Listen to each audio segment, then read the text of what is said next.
Hey, this is Al Bain from Al Bain for Leather, and this is the follow-up video from the original where we installed the work platform. Now we're going to actually try to give it a reasonable go, a little test in the run.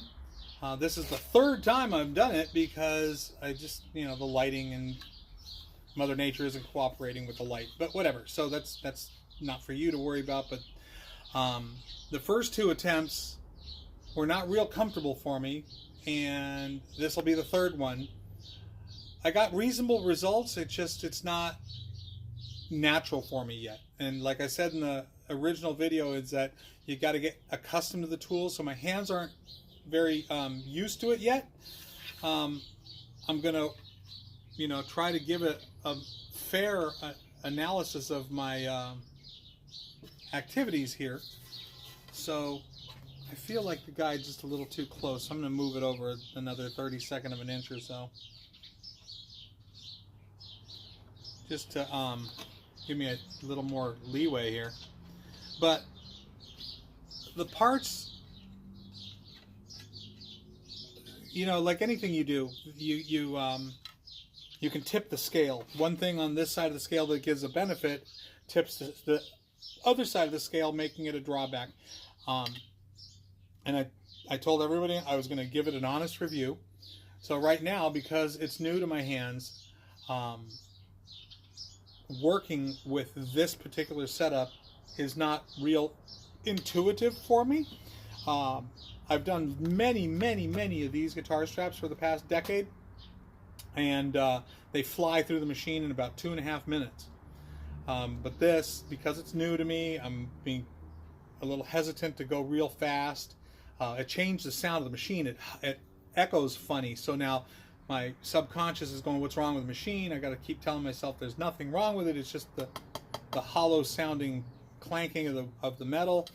And the hole in the edge guide still seems to be a puzzle for me, because I really like to have a clean corner, and there's no edge guide to follow, so it's not giving me the tip of the strap right here.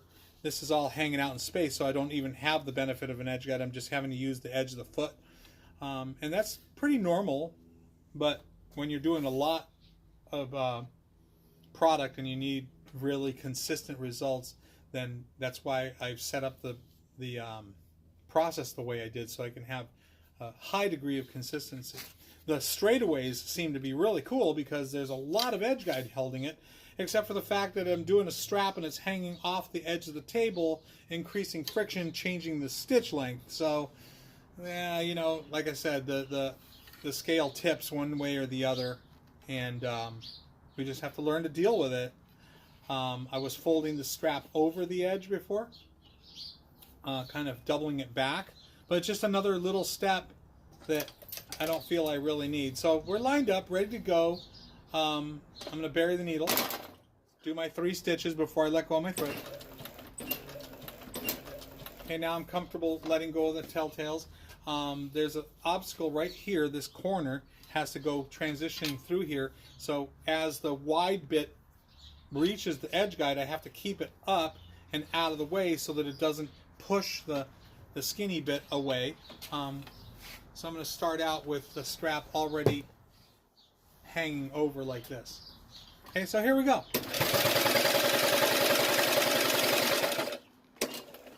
Okay, so here's my little transition bit. So I'm going to keep it folded straight up.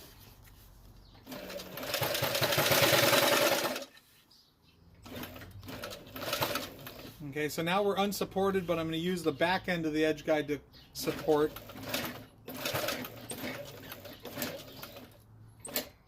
Okay, so now we're ready to make our little pivot. So now the opposite scenario, I've got to lift the thin edge and then pivot the wide edge away. And it's cool because it lines up with the edge guide here, so at least the target on the back end will be in play, and the front end being unsupported doesn't really matter too much because I've got about 3 stitches before the transition point. Okay, so now I'm going to have 3 stitches of hand guided. Okay, now it's supported by the rear of the edge guide, so that's kind of cool. There you go. That's the last pivot. Still kind of manual and by hand and much slower than I'm accustomed to operating. Okay, so now we're going to go and approach the 3-inch width, and it lines right up perfectly after the pivot. Again, I'm concerned with the drag on the edge of the table, but I'm going to hold my workpiece in tight from my left hand, pushing into the edge guide, and I'm going to support the leather down into the edge guide, and then ultimately when it gets past, I'm going to support it down in the back. Okay, so now my index finger is holding down on the back, my thumb is holding down, my left hand is pushing in. Now I've reached where that folded over piece is now getting in the way, so here we go, we're going to drop it.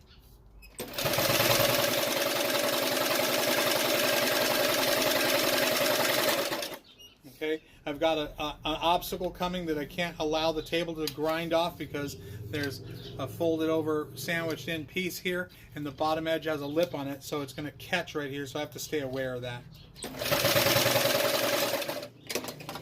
There it is. It's up about 3/4 of an inch away. Typically I just use my hand to feel it coming right before it gets the needle, but now I've got to think about that 7 or 8 inches forward.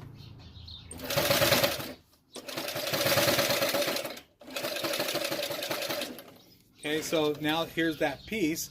We've gotten past the lip, so because my mind was aware of it, and I'm going to step up transition onto this lip, but I got a little piece of glue in the way there. So let me get a tweezer and get that thing because I just don't want it buried under the thread.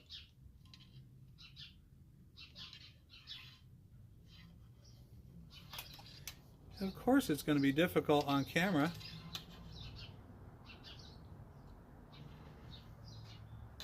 There we go. That's a little better. Always trying to maintain some high degree of quality. Okay, so now here's my obstacle. I'm going to step up. Okay, EPS trigger up. The leading edge of the foot is on the obstacle, and drop the needle. Okay, so now I've got about an inch before I leave the edge guide, and the rear side is still against the edge guide. It's not much of a problem. You just have to get used to it. Okay, down obstacle, so we're clearly in the little rampy area, so I don't want my stitch length to get influenced and get longer, so I'm going to be very careful. Trigger 1, trigger 2. If you go galloping past that, you're going to have a long stitch there.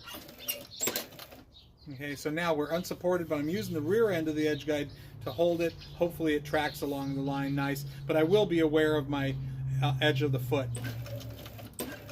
so that I track whether the guide helps me or not. All right, now here's our next turn, and the front edge guide is lined up, and the notch is not influencing anything at this point.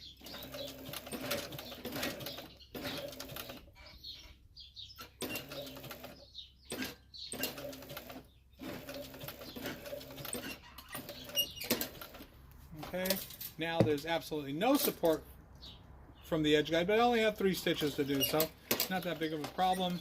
And because I want to make sure I don't overshoot, I'm going to use my reverse trick, bury the needle, put it back in full length, and make my turn.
Okay, so far, I'm trying to give it the benefit of the doubt.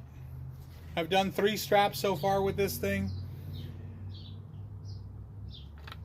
I don't want to say it's not working because I know that there's going to be environments where this setup will work. It's just not real.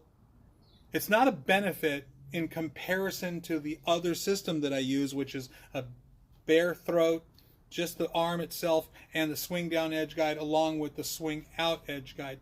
That wasn't a consequence on this because we're only doing one path. But the other scenario, we would definitely prefer that than the table. But that's only this one scenario. Don't think I'm being biased. I obviously do a lot of other kinds of things, but in this particular scenario, making a strap like this where there's, you know, transitions from wide to narrow and then a tip piece, there's no support from this notch in the guide, and the parts are nicely executed the way they work for me right now in my minimal experience.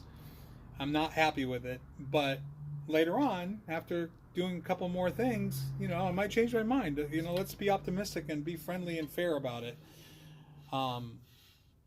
Again, like I said, anything that tips the scale one way is going to have a positive on this side and a negative on that side. Right now, because of the type of work that we're doing with this particular kind of strap, this notch in the edge guide is not conducive. I'm more inclined to flip it over and use the straight edge that's on the other side. But then why did they bother putting this nice radius on here on the leading and the trailing edge? It's kind of just defeating that purpose. So I saw a video where they installed it on their page, and the notch is definitely facing the needle. It's bewildering because I don't believe that there's any real reason to have the edge guide anywhere past the edge of the needle. Right? There's absolutely no reason for that. If you're going to sew that close to the needle, you're going to run over the edge guide or run off. The material will be off the throat. It doesn't make any sense. But again, I'm scratching my head, trying to be optimistic, trying to see the logic. I called Barbara to talk to her. She's seen probably 3 or 4 missed calls, and I emailed her, but she hasn't called me back. So maybe she'll be able to give me an answer to that, and then I will report back. All right, in all fairness, this is Al Bain for Leather, trying to give you a positive review, but at this point, I just don't think I have one. All right, thank you. Bye-bye. Okay, so here we go. This will be segment 2. The last video, you were stuck looking at my hands doing it all. So we're changing the camera angle so we can do another strap and hopefully get a better view for you. This is a different strap, but the perimeter stitch is exactly the same. So we're going to load it in our typical fashion.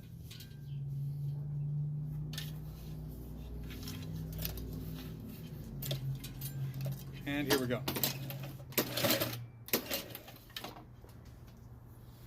The material hanging off the edge just is not something I'm accustomed to.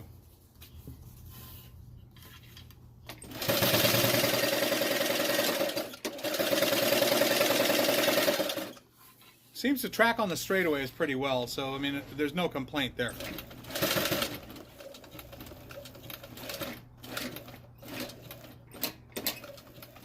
Okay, so now that little gap influences again, and now I'm going to make this pivot, so I have to lift the leather out of the way so it can cross over the back end of the edge guide, raise a foot, make a pivot, and the leather is now conveniently along the back side of the guide. But here we go, moving forward, but I still have all this gap without any edge guiding and the piece of leather having to climb up and over the back lip of the edge guide.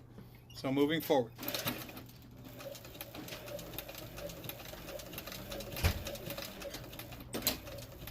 Okay, make the second turn, lined up against the edge guide again.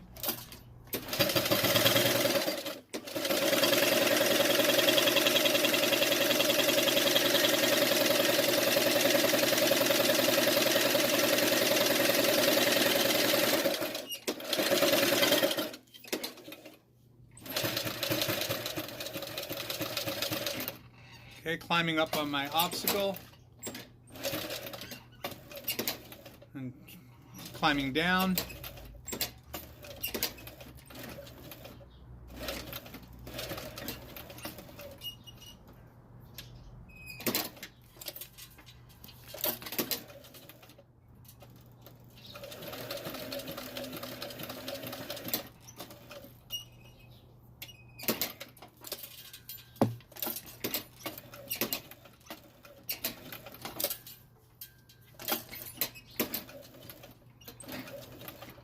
It's kind of disheartening without the edge guide there, but you know, I told you I would muddle through and see how things progress. So here we go. We're trying to keep to our word here.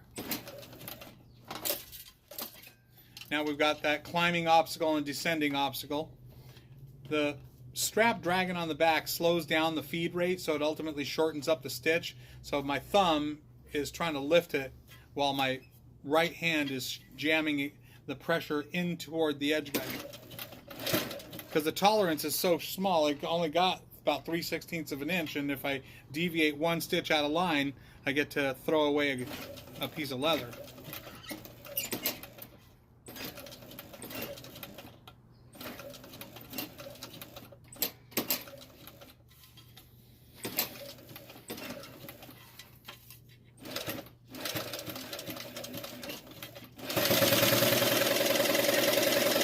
The straightaways are pretty easy, except it's just weird because the other way with this open cylinder, I just use my hand as a funnel and just kind of goes through and I don't have to move it all. But here, it's just about getting comfortable and getting used to it, I guess.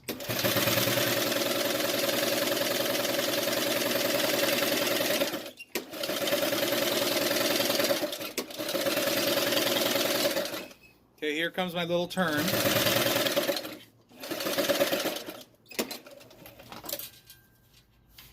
So I have to lift the tail piece off, otherwise it's trying to push the leather toward the operator's left.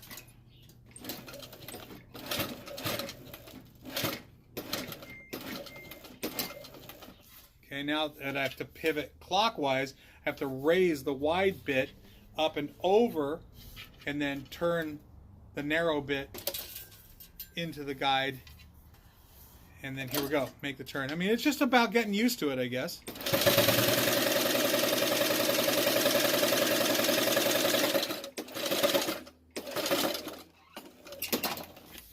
Okay, gotta trim away my telltales here. Okay, now we're gonna make the turn for the tip, so it's a counterclockwise pivot.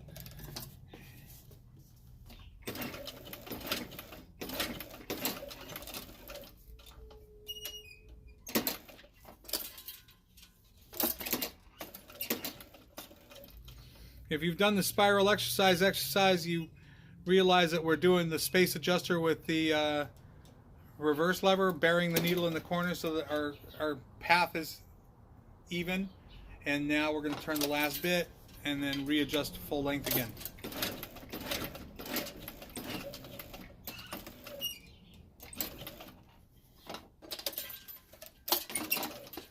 Okay, and then we're going to do an overlap tack with our needle landing in the same hole we started in.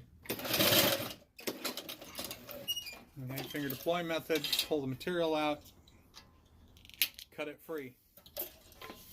So there you go. I think it's just a function of getting used to it, but it's definitely not something I'm comfortable with. And it's a lot slower, and I'm not trying to blame the tools, because the worst of craftsmen blame his tools, but this didn't track properly, where I'm usually pretty proud of those corners right there. Okay, this is Albane for Leather signing off, and we'll stay in touch. Thank you. Please pay it forward. Okay, so here goes. I'm going to attempt to stitch this particular strap in my normal fashion. One thing about this little edge guide is that it doesn't let me get to the threads the same way, and it's just something different. It's nothing right, wrong, or indifferent. So I typically start on the 2-inch piece. So I'm going to load it into the edge guide right where I normally would, and it seems to handle it pretty well. My concern is about to be in this little tapered section and how to feed it through the edge guide without knocking my stitch line out of track. And the other thing, it's like all the pieces are sharp. Okay, so I kind of was not mentioning any of that yesterday, but like everything's sharp. All the edges tend to be a little bit sharp. So I mean, I guess I could get my sandpaper out and smooth everything out, but again, that's not in the cards for right now. All right, so here we go. Load up and go. Okay.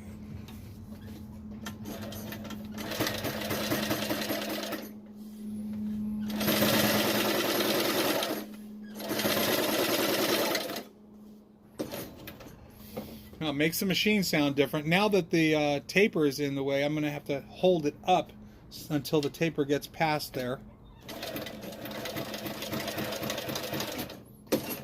Now, since there's no guide where this slot is, I'm going to have to hand guide.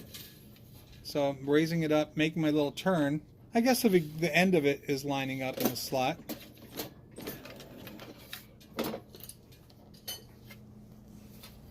But I'm going to have to go back to native edge guiding along the edge of the foot after it clears the section. So kind of defeating the purpose. And now we're back on track with the long strip.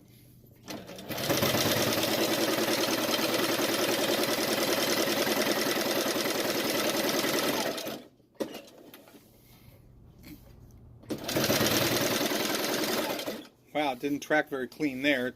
Probably a little operator error.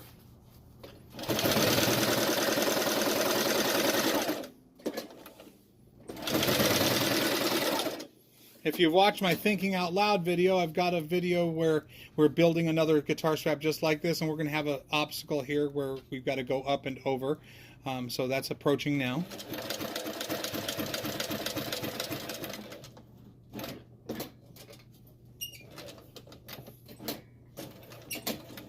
Okay, we've cleared that obstacle, and we're going to maintain our straight line with our natural resources. The natural resources being the edge of the foot. Okay, now we're coming down off the obstacle. So trigger the EPS up, bury the needle one time down.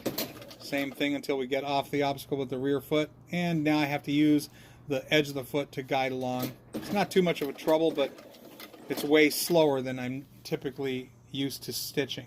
Okay, so here I'm at my pivot point. I'm going to line up again. It's kind of convenient because it gives me an end point to line up to.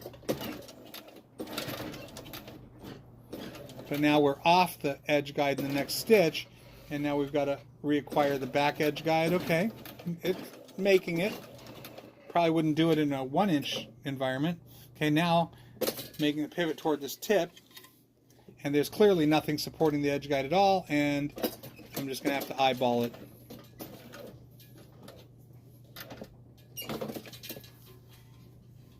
Making a turn. Now, if you, as you see, that's the camera's not positioned, but the leather's hanging off all the edges here, so that's adding another level of drag that I'm not accustomed to. Here we are leaving the end of the edge guide into the little hole, and hopefully we can track straight with all the friction of the strap hanging off the end. So I'm going to fold over and get it out of the way, so that that friction isn't involved in my path.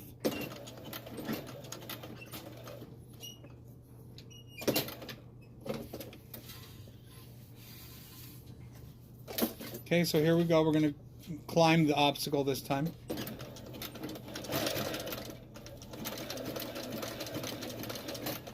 And stepping down.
Okay, so I'm clearly not used to this hardware, so to give them a negative review wouldn't be completely fair, okay? But if you watch the other video where I'm stitching along with the cylinder arm, that job is much easier to do, and until I get familiar with it and get my hands accustomed to working around these new parts, then it's not really fair. But I found that this very first strap, task loaded with doing a video and commenting and stitching the workpiece together, it's not fair to give them a negative, just because I try to be as honest a person as I possibly can. But beside the point, I just found it much more difficult than the other setup. That doesn't mean that this part doesn't have its useful place somewhere, but I just don't think it is for this particular job. But I'm going to leave it here, like I promised, a couple more days and do a couple more pieces, and hopefully get more comfortable and then have a more positive result later. Hey, this is Al Bain from Al Bain for Leather, and this is a follow-up from yesterday's video regarding the recent Relics design work platform attachment for the 441 clones, and on this particular Cobra Class 4. We did the installation thing yesterday, and in the editing process I realized that this bracket that I omitted to install probably should go on top, so I've installed that, and it, magically increased the stability, so the thing's a little more stable than it was, and yesterday it seemed like it was just fine. So there's a bonus there. I still don't understand what this notch in the edge guide is all about, but I'm going to try one and see if it makes itself apparent. Okay.